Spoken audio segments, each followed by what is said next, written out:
You sent your message in a bottle out into the great cosmic ocean. A golden disk, etched with the soul of your species. It was a declaration of hope, a map to your home, an invitation that said simply, you are not alone. You imagined its arrival for generations.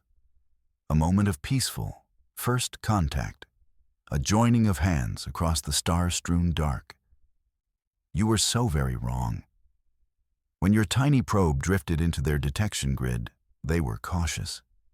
They are an old species, and the galaxy has taught them that caution is survival. They tractored the golden object aboard their outermost watch station. The metal was inert. The design was primitive. Yet the markings on its surface, that was another matter entirely. They saw the diagrams of your bodies, a male and a female form. They did not see a greeting. They saw a threat assessment, a brazen display of your physiology, a chart pointing out potential weaknesses, or perhaps strengths. The double helix of your DNA was not a map of life. It was a key, a code for a biological weapon they could not yet fathom. Your star map, the one pointing from distant pulsars back to your sun, was not an invitation. It was a declaration of territory, a warning. This quadrant of space is ours, it seemed to say. Approach at your own peril. You offered a handshake. They saw a gauntlet thrown down, and they had not even gotten to the sounds yet. They took the stylus you included. They placed it upon the grooved golden surface. They expected a data stream, a mathematical primer. They expected the language of science. They were not prepared for what they heard. The complex cascade of notes you called a symphony, it flooded their analysis chamber. Their sensors, designed to detect subtle energy fluctuations, began to scream. The layered harmonies, the rising and falling crescendos, did not register as art. To their instruments and their ancient ears, it was chaos. Weaponized frequencies.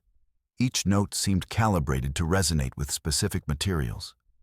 One sequence could shatter carbon lattices. Another could destabilize plasma fields. It was the most sophisticated sonic weaponry they had ever encountered. They listened to Bach and heard the precise mathematics of planetary bombardment.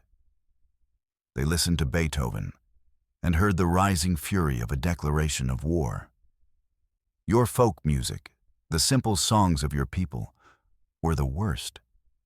They sounded like coded communications, the kind used to coordinate a fleet action across light years. A call to arms disguised as simple melody. The scientists in the chamber recoiled in horror. They sent their findings to the High Council. The message was simple. This new race does not communicate. It threatens. They do not send greetings. They send battle hymns. And they had broadcast this weapon, this symphony of terror, into the void for anyone to find. It was an act of supreme confidence and supreme aggression. A conclave of the most ancient beings convened. They gathered in the great chamber of prudence, a place carved from the heart of a dead moon. These were the elders, beings who had witnessed the birth and death of stars. Their minds were repositories of galactic history, a history written in the ruins of civilizations that were not careful enough. High Commander Zeth, a being whose chitinous armor bore the scars of 100 forgotten wars, spoke first. His voice was like grinding stone. It is a weapon. The science is undeniable. These humans have announced their presence with an overt threat. They have given us their location. They are either fools, or they are so powerful they believe no one would dare to challenge them. He looked around the chamber, at the assembled faces of his peers. I do not believe they are fools. Another elder, a wizened creature of crystalline thought named Four, projected his opinion. Their technology is primitive. A chemical rocket, a simple disk. Could we be misinterpreting this? Could their biology perceive these frequencies differently? His question hung in the silent air. It was a sliver of doubt in a growing mountain of fear. But fear is a powerful motivator. Elder Vorn, whose lineage traced back to the founding of their empire, slammed a fist on the stone table. They showed us their anatomy. They sent us their war songs. They gave us a map to their home star. This is not a greeting. It is a challenge. One we must answer before they bring this music to our worlds. The council murmured in agreement. The seed of fear had taken root. They made their decision. A species this brazen, this aggressive, could not be allowed to fester. It was a threat to the delicate peace they had maintained for millennia. You were a weed in their galactic garden. And you had to be pulled. The vote was nearly unanimous. You were too dangerous to exist. The order was given to prepare for a preemptive strike. Their archives were deep. They had records of 1 billion worlds. They cross-referenced the data from your golden disk with their own star charts. They found your sun, a modest yellow star in a quiet spiral arm. Then they began to analyze the other data you had so helpfully provided. The images, the 116 pictures you chose to represent your world. They viewed your landscapes of power. You showed them a photograph of a massive dam, a testament to your engineering. They saw something else entirely. They saw a planetary-scale energy weapon, a structure capable of redirecting the entire kinetic force of a river, a way to destabilize a planet's crust. It was terrifyingly clever. You showed them a city at night, a glittering web of light. They did not see homes and streets. They saw the power grid for a continent-sized weapon system. Each light was a node, a conduit. The sheer energy consumption was staggering. They concluded you must be masters of energy manipulation, perhaps even capable of star lifting, of siphoning plasma directly from your own sun. Your picture of a telescope array was not a tool of science.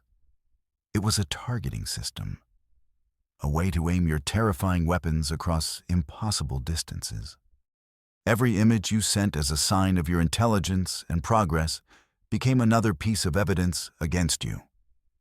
Another reason to fear you. Another justification for the terrible decision they had already made. You thought you were showing them your cleverness. They saw the cleverness of a predator.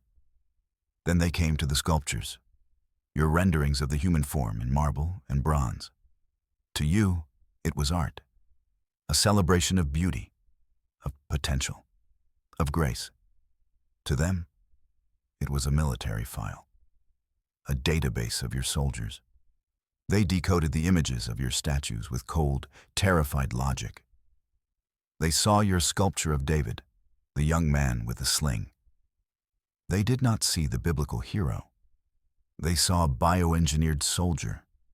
The proportions were perfect. The musculature was flawless. It was a template, a blueprint for a warrior caste bred for speed and strength. They believed millions of these perfect soldiers populated your world, ready for a galactic crusade. They looked upon your Venus de Milo. They did not see an icon of feminine beauty. They saw a different kind of soldier, one perhaps designed for different environments or different roles. The missing arms were not an artifact of age. They were a design choice. Perhaps the limbs were modular, interchangeable for different weapon systems. Their analysts worked for days on that one. Every curve of marble, every line of bronze was a schematic. You were not just warriors. You were artists of war. You crafted your soldiers with the same care you crafted your music. The realization sent a fresh wave of terror through their council. You were not just aggressive. You were monsters. beautiful, perfect monsters. And you were breeding. The High Commander, Zeth, stood before the assembled war masters of the fleet. The decision from the Elder Council was final. The orders were now his to execute. This race, known as human, has declared its intent. They have provided us with a catalog of their weaponry and their warriors. They have given us their home address. We will not wait for them to come to us. His voice boomed across the vast assembly hall. The Grand Fleet will be assembled. Every warship, every destroyer, every planet killer. We will move as one. We will travel to their system, the one they call Sol. We will sterilize the third planet. We will leave nothing behind, not a single marble soldier, not a single note of their terrible music. The order was given. A ripple of silent, disciplined action spread across their star empire. In deep space dockyards, dormant engines began to glow. On 1,000 military worlds, crews were recalled. The vast machinery of their preemptive war began to turn. They were not malicious. They were terrified. They were acting, they believed, in self-defense. Your solar system was now just a target on a map, marked for total annihilation. From the dark spaces between galaxies, they came. Ships that bent space-time to their will, vessels that wore cloaks of pure gravity. The Silent Armada.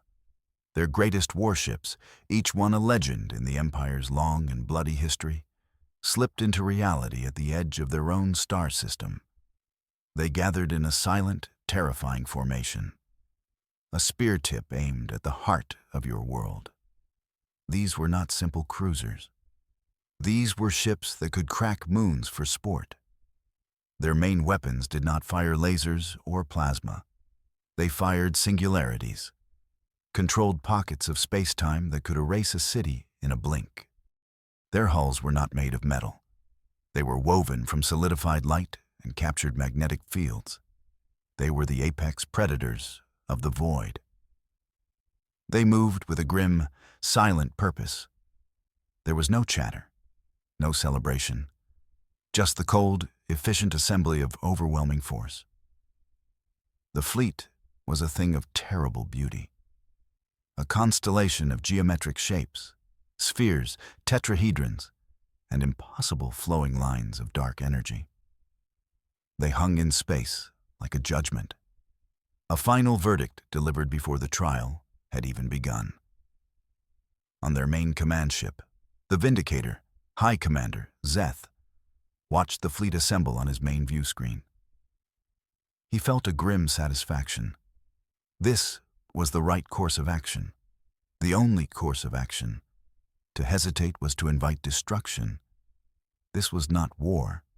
It was pest control, a necessary, if unpleasant, duty. He gave the order to prepare the long-range jump drives. Their destination was your home. You, of course, had no idea. On Earth, you were having a party. It was the anniversary of the launch, the day you had sent your little golden ambassador on its journey into the night. It was a global celebration, a day of hope and unity. You imagined your probe drifting through the cosmos, a silent testament to your peaceful curiosity. You looked at the stars and wondered if anyone was listening. In cities across your planet, people gathered. They played the same music that was now classified as a weapon of terror. They sang songs of peace and exploration. School children drew pictures of friendly, waving aliens. Your leaders gave speeches about the promise of the future, about the day when humanity would join a galactic community. A classic case of dramatic irony, really. You launched fireworks that briefly lit up the night sky. They looked like tiny, harmless explosions, a pale imitation of the real fire that was being prepared for you. You toasted to the stars. You toasted to the unknown. You toasted to the hope that you were not alone. And in that, You were correct. You were not alone. Not anymore. Your best astronomers and deepest space listening posts saw nothing. The silent armada was approaching in a way you could not detect. They did not travel through normal space. They folded it. They created a tunnel between their star and yours. A direct path for their righteous fury. You celebrated peace, while they prepared for an execution. Their first message arrived without warning. It was not a hail. It was not a request to open communications. It did not appear on your screens as text or sound. It appeared in the sky itself. They used a low-power gravity lens to write on the upper atmosphere of your planet. A message visible from an entire hemisphere, in every language, at the same time. The message was 4 words. We declare your extinction. That's it. No explanation. No list of grievances. Just a simple and terrifying declaration of war. The party stopped. The fireworks fizzled out. A wave of collective shock and terror washed over your world. No one understood. How? Why? Who were they? It was a nightmare made real. Your leaders, your generals, your scientists were thrown into chaos. Panic erupted. Every spacefaring nation scrambled its defenses. Every telescope was pointed at the sky, searching for a source. But there was nothing there.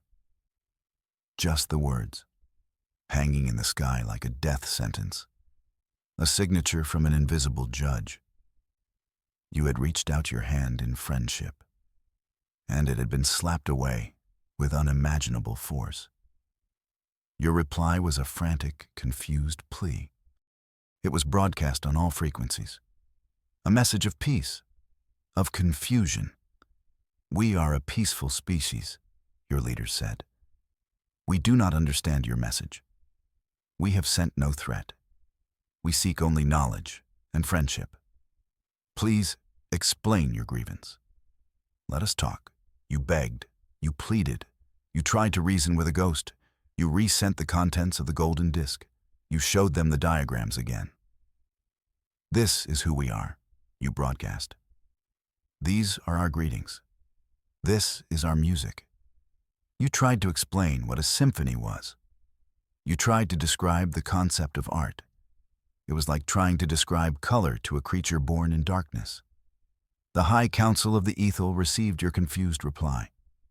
It only confirmed their worst fears. Your denial was seen as cunning, a predator's lie. High Commander Zeth scoffed at your message. They feign ignorance. They pretend their weapons are art. This is the mark of a truly devious race. They seek to lull us into a false sense of security before they strike. Your pleas for peace were interpreted as a delaying tactic, a way to buy time to power up your own planetary weapons. The dam, the city grids, the telescope arrays. They saw your panicked response not as genuine confusion, but as the scrambling of a warrior race caught off guard. Your attempts to de-escalate only escalated their certainty. They were convinced you were playing a long, complex game of deception, and they were not going to fall for it. In your desperation, you made your most profound mistake. You decided to send them something that no one could possibly misinterpret, something so simple, so pure, so undeniably innocent. Something that would cut through any cultural barrier. You chose a piece of art created by a child, a simple drawing. It was a crayon drawing, made by a 7-year-old girl.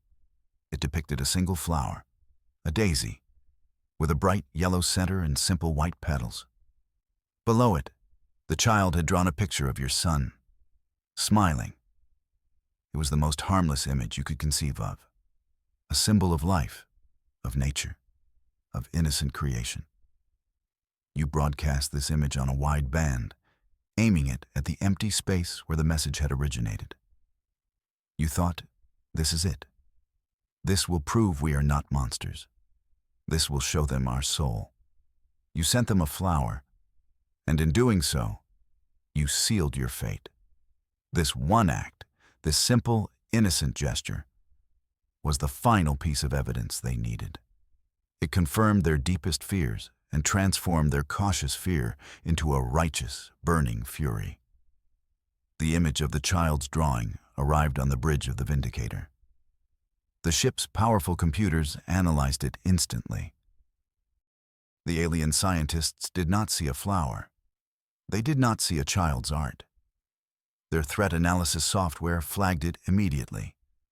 They saw a biological weapon of unimaginable horror. They saw the petals, not as petals, but as a dispersal pattern, a vector for a plague. They saw the yellow center, not as pollen, but as a viral core, a payload of genetic devastation. The simple lines of the crayon were a diagram, a schematic for a self-replicating floral plague, a weapon that could seed a world's atmosphere and wipe out all native life in a matter of cycles. And the smiling sun beneath it? That was the most terrifying part. It was a delivery system. They believed you were showing them how you would use your own star's radiation to activate the plague, to spread it across an entire system. It was diabolical. It was monstrous. It was genius.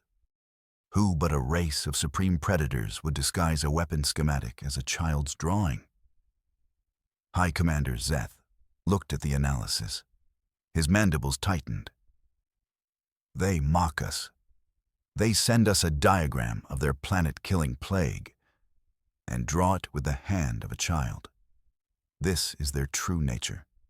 Absolute, unfettered malevolence. The bridge crew of the Vindicator murmured in agreement. Their fear was now something hotter, something angrier. It was fury. The time for caution was over. The time for extermination was now. But on the Council Moon, one mind was not so sure. Elder Ones had watched all the evidence unfold. He was a being of immense age, even for an elder. His mind was a library of galactic history. He had seen empires rise on lies and fall on misunderstandings. He looked at the evidence again. All of it. From the golden disk to the child's drawing of a flower. The others saw a pattern of aggression, of cunning deception, of monstrous intent. But Ones was beginning to see a different pattern, a pattern of art. He considered the symphony of terror. The frequencies were complex, but they lacked the coherent destructive patterns of true sonic weaponry.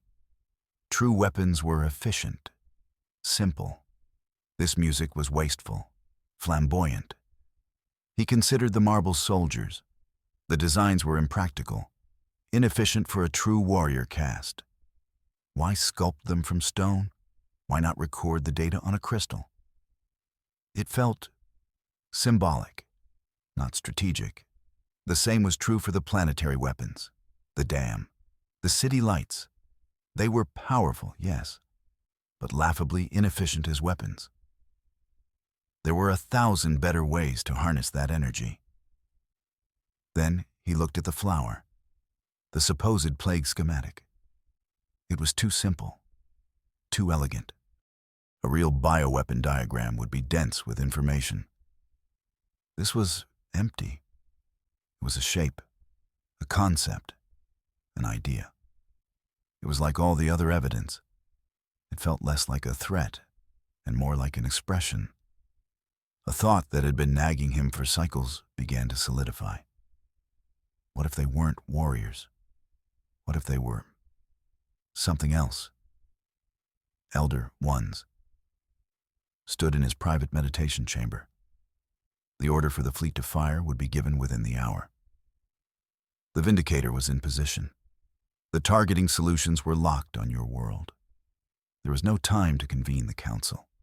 No time to argue with the hard-headed fury of High Commander Zeth. There was only time for one final, desperate gamble. He accessed the original data from your golden disk, the full, unedited recording of your music, the sound files that his own science teams had labeled as a threat. He bypassed the Council's security protocols, an act of high treason. He opened a direct channel to the command frequency of the entire Grand Fleet. Every ship, every captain, every weapons officer. He did not send a message. He did not send a warning. He did not try to explain his growing, terrifying doubt. He knew they would not listen to his words. Their minds were set. Their fury was absolute. So he sent them your words instead. He queued up the one piece of music that his analysts had found the most disturbing. Johann Sebastian Bach's Brandenburg Concerto No. 2. He pressed send. He broadcast your art back to the very fleet that was poised to annihilate you. He prayed to the ancient stars that they would finally hear it, not with the cold logic of a threat assessment computer, but with an open mind. He prayed they would finally understand its true nature. It was his last hope, and yours. The music flooded the bridges of the silent armada. On the Vindicator, High Commander Zeth roared in fury. "What is this? Who authorized this broadcast?" He thought it was a human counterattack, a final, desperate sonic assault. He ordered his communications officer to shut it down. But the officer's hands were frozen. He was listening, truly listening.